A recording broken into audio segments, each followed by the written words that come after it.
ನಮಸ್ತೆ ಸ್ನೇಹಿತರೆ, ನಾನು ನಿಮ್ಮ ಪ್ರವೀಣ್. ಗುರುಭಕ್ತಿ ಯೂಟ್ಯೂಬ್ ಚಾನಲ್ಗೆ ಸ್ವಾಗತ ಸುಸ್ವಾಗತ. ನಾವು ರಾಶಿಗಳ ಸೀರೀಸಲ್ಲಿ ಇವತ್ತು ನೋಡ್ತಾ ಇರುವಂಥ ರಾಶಿ ವೃಶ್ಚಿಕ ರಾಶಿಯಾಗಿದೆ. ವೃಶ್ಚಿಕ ರಾಶಿಯ ಜಾತಕರು ತಮ್ಮ ಜೀವನದಲ್ಲಿ ಒಂದು ಅಭಿವೃದ್ಧಿಯನ್ನು ಸಾಧಿಸಲು ಪರ್ಮನೆಂಟಾಗಿ ಯಾವುದಾದ್ರು ಒಂದು ಪರಿಹಾರ ಕ್ರಿಯೆಗಳನ್ನ ಮಾಡಬಹುದಾ ಅಂದರೆ ಖಂಡಿತವಾಗಲೂ ಮಾಡ್ಬೋದು. ಏನಪ್ಪ ಅದು ಅಂತ ಹೇಳಿದ್ರೆ, ಶಿವನು ಚಂದ್ರನನ್ನು ಹೊತ್ತಿರುವಂಥವನು, ಅಂದರೆ ಚಂದ್ರನ ಒಂದು ಆಕಾರ ಇರಬೇಕು ಶಿವನ ತಲೆಯ ಮೇಲೆ, ಅಂಥ ಶಿವನ ಒಂದು ಆರಾಧನೆಯನ್ನು ಇವರು ಮಾಡ್ಕೊಳ್ತಾ ಬರಬೇಕಾಗುತ್ತೆ. ಅಥವಾ ಶ್ರೀ ಕೃಷ್ಣನ ಆರಾಧನೆಯನ್ನು ಇವರು ಪರ್ಮನೆಂಟಾಗಿ ಮಾಡ್ಕೊಂಡು ಬರಬೇಕಾಗುತ್ತೆ. ಕೃಷ್ಣನ ವಿಗ್ರಹವನ್ನು ಮನೆಯಲ್ಲಿ ಇವರು ಇಡಬಹುದು. ಇದರ ಪೂಜೆ ಇತ್ಯಾದಿಗಳನ್ನು ಇವರು ಮಾಡಬಹುದು.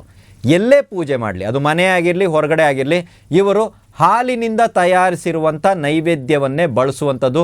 ಅದರಲ್ಲೂ ಬಿಳಿ ಬಣ್ಣದ್ದು ನೈವೇದ್ಯಗಳು ಇದ್ದ ಪಕ್ಷದಲ್ಲಿ ಇವರಿಗೆ ಬಹಳಷ್ಟು ಜೀವನದಲ್ಲಿ ಅಭಿವೃದ್ಧಿ ಬರಲು ಪ್ರಾರಂಭ ಆಗುತ್ತೆ. ತುಂಬ ಸಿಂಪಲ್ ಆಗಿದೆ, ಸರಳವಾಗಿರುವಂಥ ಈ ಪರಿಹಾರ ಕ್ರಿಯೆಗಳನ್ನು ಮಾಡಿ ಇದಾದ ನಂತರ ನಿಮ್ಮ ಜೀವನದಲ್ಲಿ ಆಗುವಂಥ ಬದಲಾವಣೆಗಳೇನು, ಕಿಂಚಿತ್ತಾದರೂ ಬದಲಾವಣೆಗಳು ಆಗ್ತಾ ಇದೆಯಾ ಅಂತ ನೋಡಿ. ಮತ್ತು ಈ ಪರಿಹಾರ ಕ್ರಿಯೆಗಳನ್ನ ಸ್ವಲ್ಪ ಪರ್ಮನೆಂಟಾಗಿ ಇಡಿ. ಪರ್ಮನೆಂಟಾಗಿ ನೀವು ಮಾಡ್ತಾ ಬಂದಾಗ ಮಾತ್ರನೇ ನಿಮ್ಮಲ್ಲಿರುವಂಥ ದೋಷಗಳು ನಿವೃತ್ತಿಯಾಗಿ ನಿಮಗೂ ಕೂಡ ಏಳಿಗೆ ಆಗಲು ಪ್ರಾರಂಭ ಆಗುತ್ತೆ. ಎಲ್ರಿಗೂ ಒಳ್ಳೆಯದಾಗಲಿ.